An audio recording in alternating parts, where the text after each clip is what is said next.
शफीक अहमद मुगल मरकजी deputy secretary general PUMJ की report के मुताबिक PUMJ कराची डिवीजन के सदर अरसलान फारूकी के सीनियर सहाफ़ियों से मुलाकात, press union of media and journalist में शमूलियत की दावत।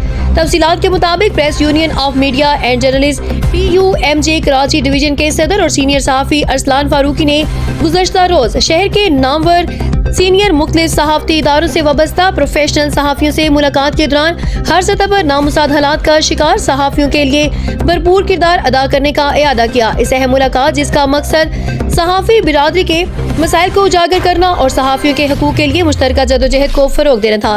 अरसलान फारूकी ने इस मौके पर तमाम सीनियर हज़रात को press union of media and journalist के प्लेटफॉर्म पर मुत्तहिद होकर काम करने की दावत देते हुए कहा कि मजबूत और मौसर आवाज़ के लिए पेशावर सहाफ़ियों का एक होना वक्त की ज़रूरत है।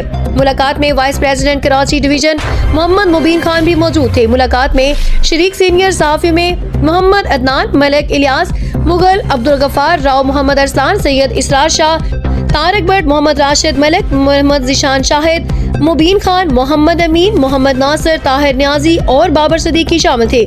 शुरका ने सहाफ़ती माहौल की बेहतरी, फील्ड में दरपेश चैलेंजेस और तंजीम की मजबूती के हवाले से अपने कीमती ख्यालात भी पेश किए।